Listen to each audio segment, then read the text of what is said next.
Okay, we're going to move ahead to our next panel, and we're going to go with South Africa. And let me introduce our panelists for South Africa. First, we have Ahmed Badat. Ahmed arrived in the U.S. in 1985 and began his real estate career the next year. He's been a broker owner of AMB Realty and Investment Resources in Lyle, where he focuses on the commercial and investor market. Ahmed is a trained mediator for the National Association of Realtors. He served on many local, state, and national committees and is an advisory council member of the Business and Professional Institute of the College of DuPage. He was a 2009 president of the Main Street Organization of Realtors and has chaired the Commercial Committee International Council, and he served as the 2010 IAR President Liaison to South Africa and the 2012 Chair of the Commercial Committee of the Illinois Association of Realtors. Ahmed has also participated in a number of years as a consultant on international transition training sessions for SBC on South Africa with Jackson Wolf of Tucker International. Now these, any of these greetings you will hear every day in South Africa, and the one I'm most familiar with, that I grew up with, not familiar, but I did, Sawubona. So to everybody here, Sawubona, and the answer is very easy, yeah. And as a crowd, I would say Sanibonani, it's collective. But it's just not, and what it says is, I see you, but it's more than that. It's an acknowledgement of you, your family, your ancestors, everybody. And when we say that, it is more than just the meaning of saying I see you, but it's a greeting.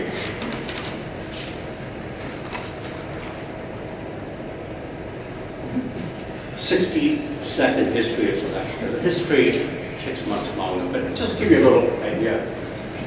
The Dutch arrived in the Cape in 1652 and they set up shop there, and couldn't get them out of there. The Brits annexed it in 1795. 2 years later, they lose it again to the Dutch, and then take it back again. Indian indentured laborers brought in 1860, but the Indians were brought before that with the Dutch as slaves. A small group of Indian slaves were brought by the Dutch to work in the Cape. But in 1860, the British brought in Indian indentured laborers. 10 years later, a merchant class of Indians came in. That's where my grandfather and that group come from, a small area in the state of Gujarat near the border, Surat. So Gandhi's political life starts in South Africa because these traders bring this young lawyer who just graduates in India to represent the plight of the Indian workers. And so that's where his life starts. But my grandfather lived on the border between two provinces, and provinces like a state. And they had what they call migration control. So when the Indians crossed from one area to the other, they had to carry permits. So inevitably, when they were locked up, my grandfather used to get them out. So there's this correspondence between my grandfather and Gandhi, and it's also in the book, that I got recently that's available to the Gandhi Museum in India. Anyway, 1912, founding of the ANC, a significant period in the history of South Africa. Last year in Chicago, we celebrated that with the civil rights groups in Chicago that were instrumental in working with the ANC during the struggle. Our struggles in South Africa and the United States very similar. While the civil rights movement was going on here, we had the same struggle. And there was always this connection, you know, with sports figures in this country, with entertainers in this country. And so, and with educational institutions in this country that started with investment in South Africa. So we always had a very strong connection. The year after I was born, apartheid was made law in 1948. So maybe it had something to do with me. the Nationalist Party came into power in 1948. Now, that doesn't mean discrimination was not present in South Africa. It was always there. And especially if you lived in the colonies, it was always there. The clubs were segregated. Your residence, where you lived, was segregated. The workplace was segregated. But the Afrikaners made no bones about it. In 1948, they said, you know what? We're going to make it the law. That's going to be the law of the land. 1994, new democratic nation, Madiba, Nelson Mandela, the first president. Never in our lifetime that we ever thought we were going to have a peaceful transition. Never, ever. We always saw something about that. That man, Nelson Mandela, we thank for, he is the key to whatever happened in that country for the transition. That's where I was born, right on the border. Now, my personal history is because Sharon wanted me to tell you why I got here and my little path. Right on the border of Swaziland and South Africa. So there was the open border between South Africa and Swaziland right until 1960, up to the time of the state of emergency. My family being in business, my father had a very good connection with people in Swaziland, with the royal family. Swaziland becomes independent in 1968. He's invited to set up shop there. So he opens his businesses there, buys property. And I'm, out of high school, the first year, I worked, and then South Africa has a university called University of South Africa, UNISA for short. It's, most people who didn't go to university right away did this through correspondence. It was long before we had the internet and online education. I mean, they really were the trendsetters. So that's what I did. But in 1967, just before independence of Swaziland, I decided I would go to Swaziland and join the family business. So there was this newfound freedom.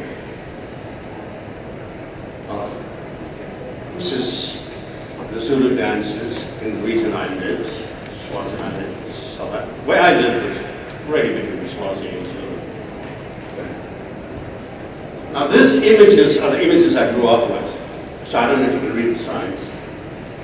Can you read the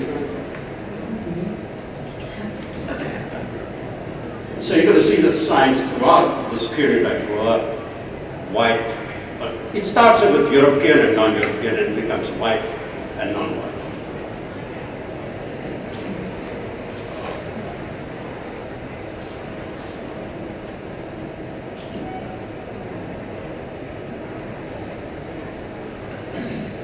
Caution. The way of natives.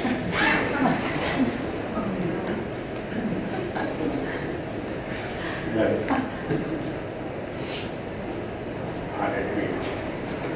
This is a city I lived in for quite a while, the city of Durban. We always had this joke, it's right in the Indian Ocean that the Indians couldn't get there.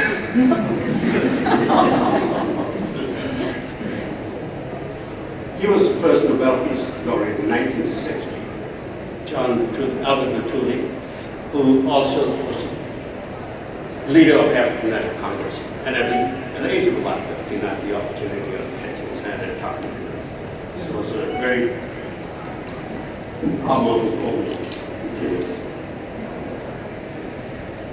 This is the Nelson Mandela we knew and the image. So when he walked out of the prison, there was this old man.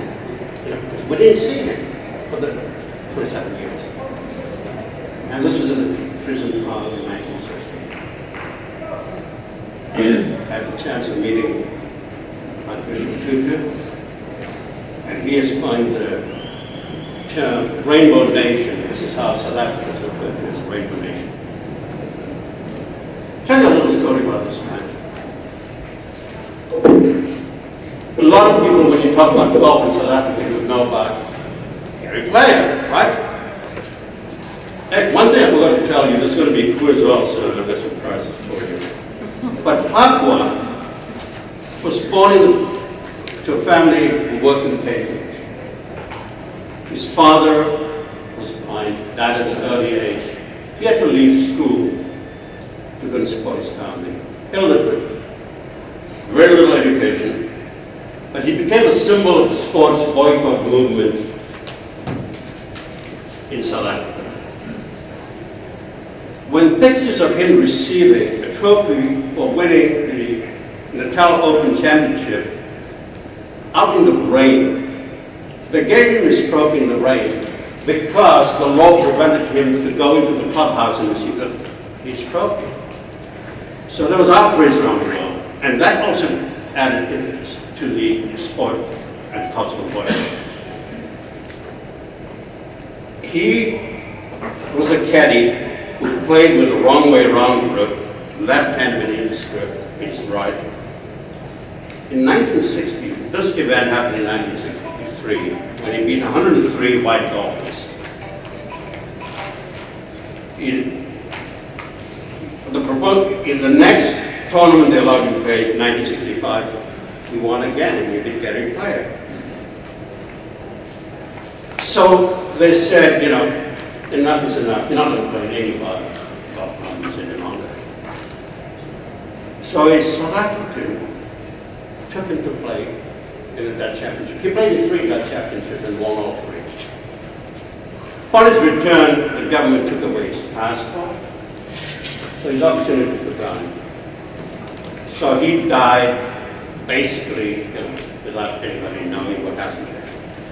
But we you know, it's important that we remember, because every time I go back to South Africa, I meet the younger generation. They don't know what has happened. Life goes on, it's the same day. Okay, so me coming to America.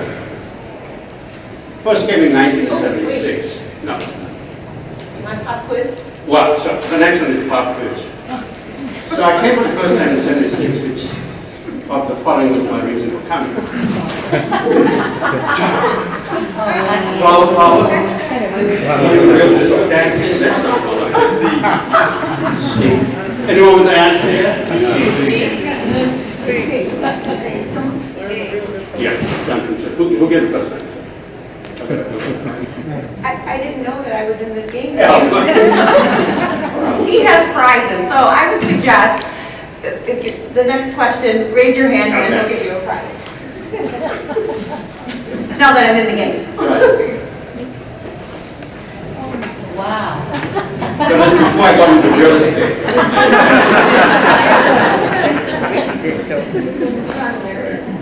So, before I get to that, one of the questions Sharon asked me, you know, what was similar and what was different coming from South Africa, the cultural world? Well, one of the things I realized, I thought we spoke the same language until I got here and I realized not. Because one of the questions somebody asked me, hey, what's happening? I said, I don't know what's happening, I just arrived. That was the beginning.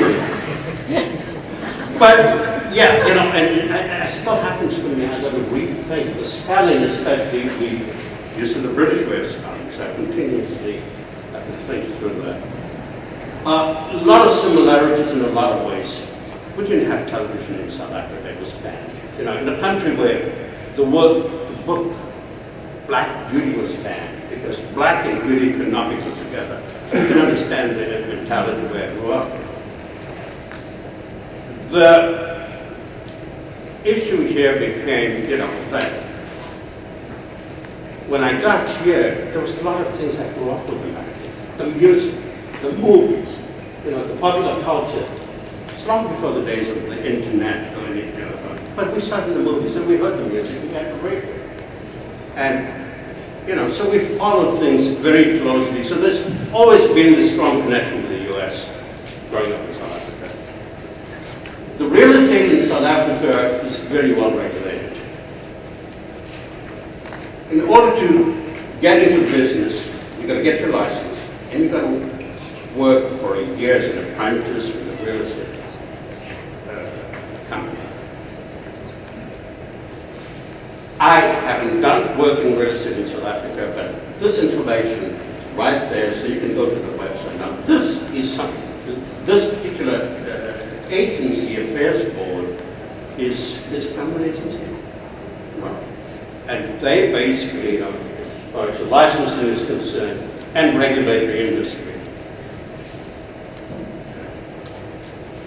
And this is like our realtor board, founded in 1937.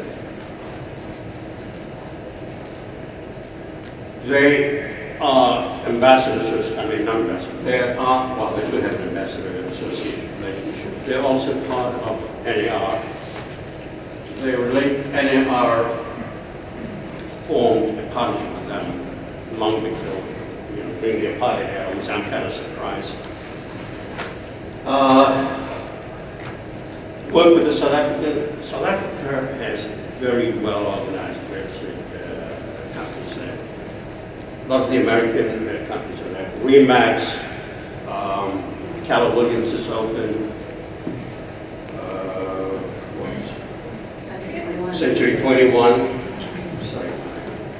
So, and the local companies are very large, very well organized.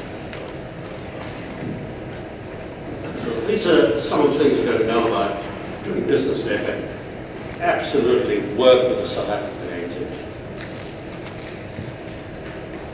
If you go to that website, the South African Property Report is out there. And something about the housing market in South Africa, which is the government has taken a very, very important role. You've got to understand, 87% of the population lives on 13% of the land. That's how the apartheid era was. So now we're trying to basically provide housing, especially people moving into the cities. So what happens? A lot of people come to the cities from rural areas who don't even have jobs. So you end up having all these shanty towns in the edge of the cities.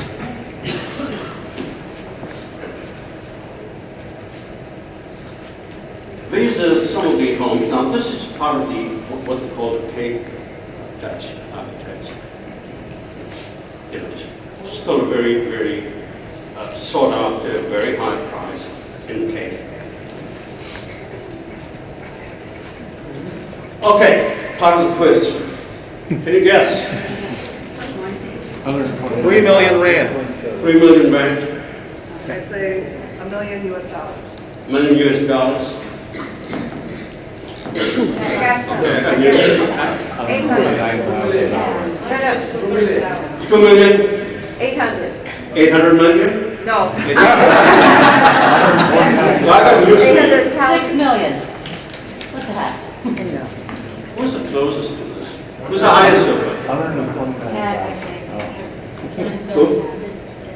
Oh, you said 8 million. You're the closest, so, This home's listed for 300 million rands. Okay, so even with today's exchange rate, it's $100 million. Now listen to this. Within its listing, What's the goal? You obviously. This must be the guest house. well, and this is one of the things the chatter has been that, why is it so high? But there were two offers within 4 weeks of its listing. Both were cash offers from Europe. The one offer was 235 million rands, and the other offer was 180 million rands, and both were cash. So it's just divided by 10 to get today's rate close to it, and they were both rejected. So whether this person is testing it, but it's in a great location, it's right on the ocean. But I mean, still, it's way off. This is a profile of black-owned properties.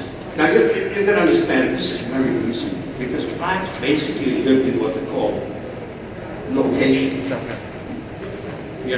So they were servicing the work, they were the workforce. So when they came to the towns and the cities, they lived in areas that were designated for locations. So now, getting them, coming into the mainstream, but there is this rising upper middle class black buying, but still, majority of the people are poor. Okay, so if you want to know more about the Agency Affairs Board, go down there. That'll give you all the information.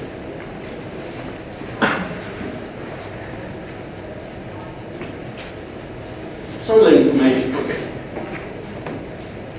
This is some of the process that you would go through buying a home. And, again, if you go to this site, they'll give you everything. And this seems to be in a typical transaction. There could be 3 attorneys involved.